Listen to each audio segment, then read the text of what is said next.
एक राज्य था जिसका नाम जूनागढ़ था। राज्य में सभी लोग बहुत ही अच्छे थे। जूनागढ़ के राजा भैरव सिंह अपनी प्रजा का बहुत ध्यान रखते थे, मगर भैरव सिंह राज्य में हो रही चोरी से बहुत परेशान थे। इस राज्य में सीनू और मीनू नाम के दो चोर घुस आए थे।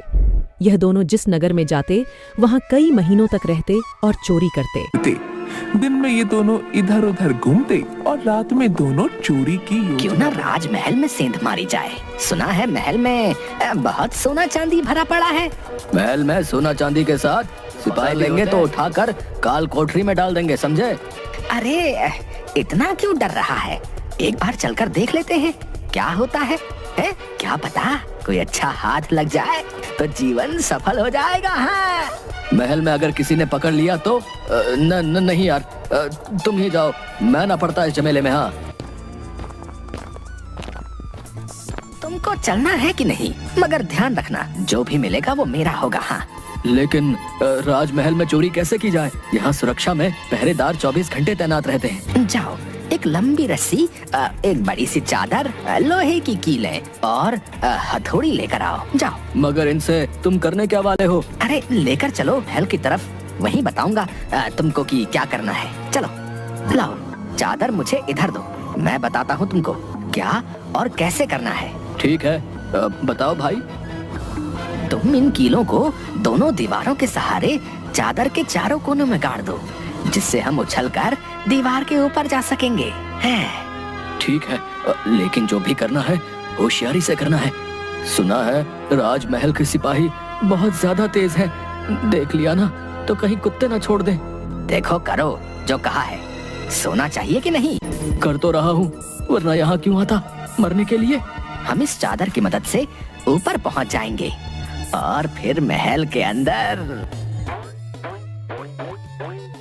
दोनों ने काफी कोशिश की, उछलते और फिर धड़ाम से नीचे आ जाते। ऐसा करते करते दोनों की कमर जवाब देने लगी थी।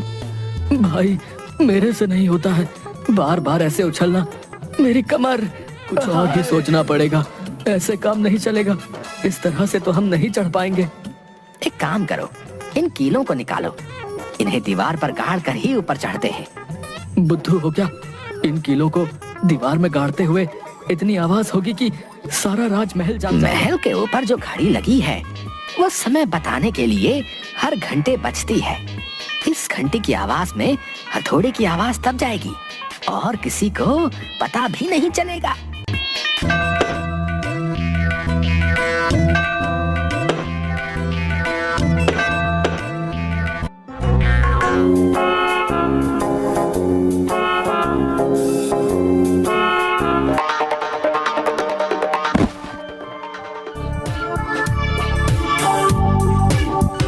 देखो, मैं इधर देखो। गुम मत हो जाना, मुझे ये महल भूल भुलैया लग रहा है। ठीक है, जाओ देखो, और कुछ भी अजीब लगे तो कोयल की आवाज में इशारा देना। अच्छा रुको, तुम कुछ मत बोलना, तेरी आवाज तो कौवे की ही निकलेगी। और किसी कुछ भी बोले जा रहे हो तुम? मेरे साथ ही चल यार, कहीं गुम हो गए तो लेने के देने ना पड़ जाए। दोनों महल के एक एक कोने में देखने लगे।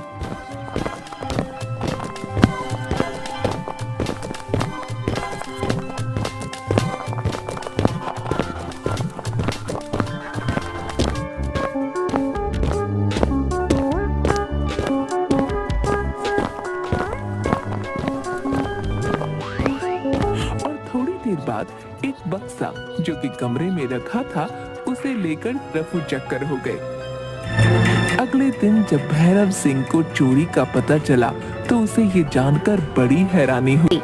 इतनी सुरक्षा के बावजूद भी कैसे कोई राजमहल से चोरी करने में कामयाब हो सकता है? आप तो बड़ी बड़ी डींगे मारते थे कि हमारे महल में परिंदा भी पर नहीं मार सकता। आपकी नाक के नीचे से आपका कीमती सामान चोरी। महाराज को गुस्सा आया और चोरी की चिंता दोनों को सताने लगी, क्योंकि उस बक्से में सोना चांदी के जेवरात से ज्यादा कीमती चीज थी। राजा ने नगर में सिपाहियों की संख्या बढ़ाने का आदेश दे दिया। कोई भी व्यक्ति रात में घूमता नजर आए तो चोर समझकर गिरफ्तार कर लिया जाए। उधर दूसरी ओर दोनों चोर बक्से को लेकर महल के बाहर सीधा जंगल में चले गए और वहाँ उस बक्से को खोला तो उसमें एक कोट दिखा, जिसको देखकर उनका मन बहुत उदास हुआ। हे भगवान, मैंने तो सोचा कि आज बहुत बड़ी चीज मिली है जिससे मेरी 7 पुश्तें बैठकर खाएंगी, मगर ये तो एक मामूली कोट निकला। अब मैं इसका क्या करूं? क्या हुआ, ये हाथ लगाते रहे इतनी मेहनत के बाद? कोई नहीं, जो लगा वही सही, मगर ये भी देखने में कीमती लग रहा है। खिरजू ने वो कोट निकाल कर पहन लिया और अचानक गायब हो गया। बिरजू को ये देखकर बहुत अचंभा हुआ और वो डर गया। खिरजू, खिरजू, कहाँ कहाँ है तू? खिरजू को बिरजू की बात सुनकर हंसी आई। क्या? कैसी बात कर रहा है? तेरे सामने तो खड़ा हूँ। नहीं खिरजू, सामने कहाँ है? तू दिख नहीं रहा। आज मुझे डर सा लग रहा है। क्या? सच में? ये कोई मामूली कोट नहीं है, इसमें जादू है और मैं अब इस कोट की मदद से गायब हो सकता हूँ और कुछ भी कर सकता हूँ। अब देखना इस सुनार को कैसे चूना लगाता हूँ। सही बोल रहा है भाई, ये लोगों को बहुत लूटता है। आज इसकी बारी है। लीजिए बहन जी। ऐसे खरे सोने से बने आभूषण आपको पूरे चूनागढ़ में नहीं मिलेंगे। हाँ, एक बार आभूषण लेकर जाओगे तो हमेशा मेरे ही गुण गाओगे। बिरजू गायब होकर सेठ के कान में उंगली करता है।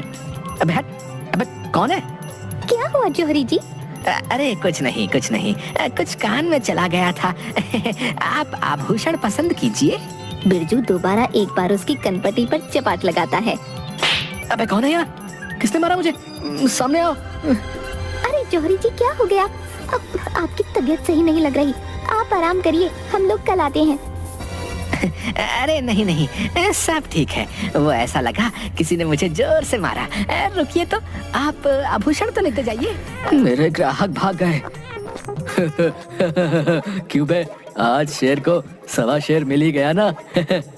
और बिरजू उसकी दुकान से कुछ गहने लेकर वहाँ से निकलता है। उड़ते हुए गहने दुकान से बाहर जाते देखकर सुनार डर जाता है और चिल्लाता है। अरे अरे बचाओ, ये क्या बला है? अब भूत भूत। महाराज, मैं दिन दुखियारा आपकी नगरी का रहने वाला हूँ। मैं बहुत मेहनत से अपने खेत में अनाज उगाता हूँ। तुम्हें क्या समस्या है, ये बताओ। महाराज, मुझे नगर में हो रही चोरी पर आपसे बात करनी है। क्या चोरी हुआ है तुम्हारा? मेरी बकरी चोरी हो गई है। क्या बकरी चोरी हुई? दरबार में जितने भी लोग थे सब उस किसान पर जोर जोर से हंसने लगे। किसान ने देखा कि सब उस पर हंस रहे हैं, उसे बहुत तेज गुस्सा आया। और किसान बोला, महाराज, आप यहाँ के कर्ता धर्ता हैं, आपको ही मेरी बात को सुनना और समझना चाहिए, मगर आपके दरबार में मेरी बात पर हंसी उड़ाई जा रही है। किसान को गुस्से में देख राजा और मंत्री ने उसे शांत होने को कहा। तुम इतने गुस्से में क्यों हो? एक बकरी ही तो है, आ जाएगी। मंत्री, ये क्या सुनने को मिल रहा है? नगर में चोर है, मुझे कोई खबर नहीं है, ऐसा क्यों? महाराज, मुझे थोड़ा सा सुनने को मिला था, मुझे लगा कोई ऐसे ही मजाक कर रहा है। जाओ और पता लगाओ कि आखिर ये कौन कर रहा है और नगर में अब तक कितनी चोरियां हो चुकी हैं। जैसा आपका हुक्म महाराज। मंत्री ने नगर में जाकर छानबीन की।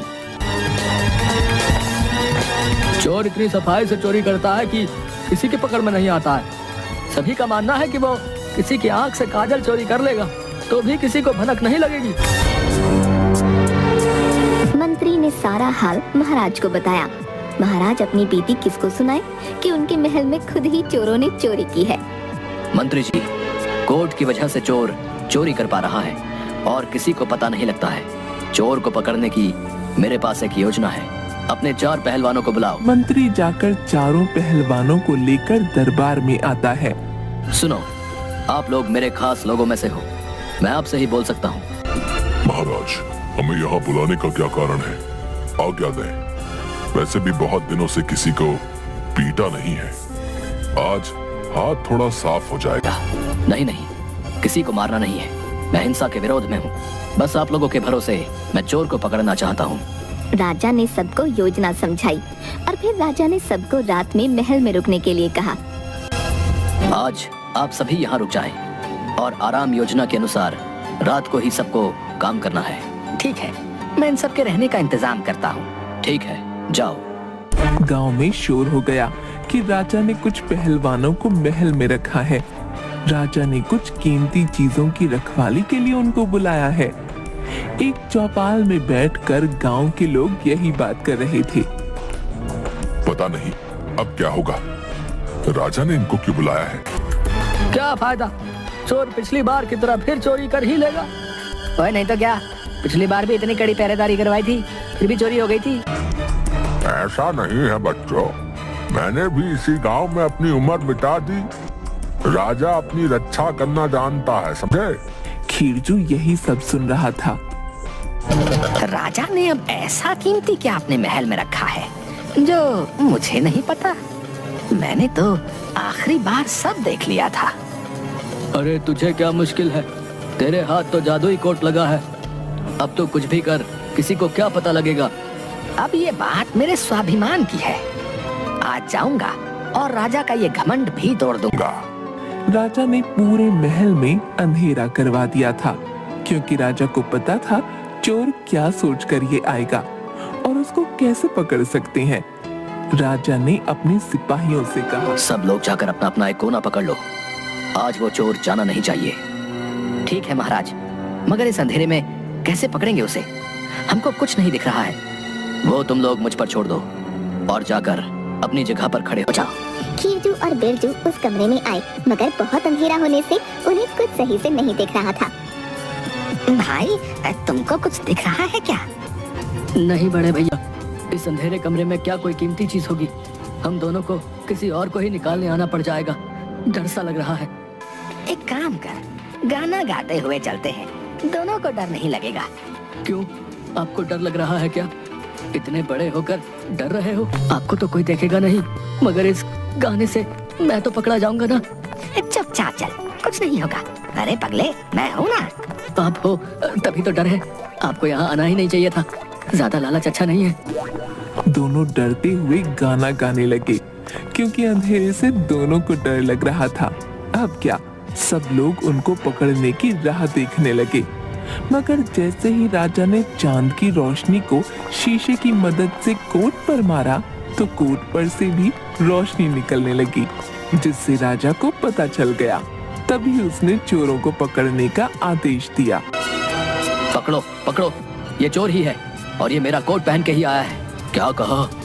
अरे इस रोशनी के पीछे जाओ, ये उस कोट से आ रही है।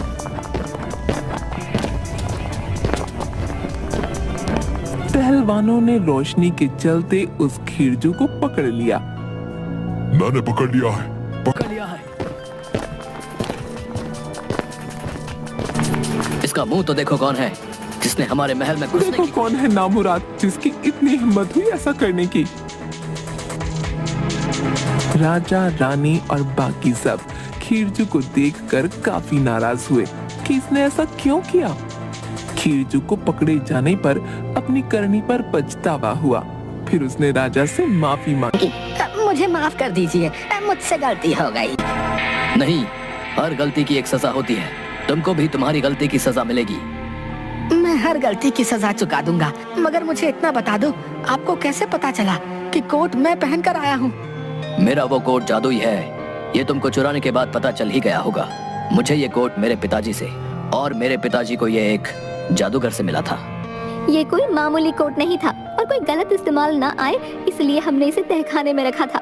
तुमने वहाँ से इसको भी चुरा लिया और इसका गलत इस्तेमाल किया। जब भी इस कोट का कोई गलत इस्तेमाल करता है और उसके ऊपर अगर चांद की रोशनी पड़ जाए, तो इसके अंदर एक अजीब सी रोशनी चमक उठती थी और इसी वजह से तुम पकड़े गए। फिर राजा ने उन दोनों को सब नगर वासियों के खेत जोतने और सींचने की सजा सुनाई।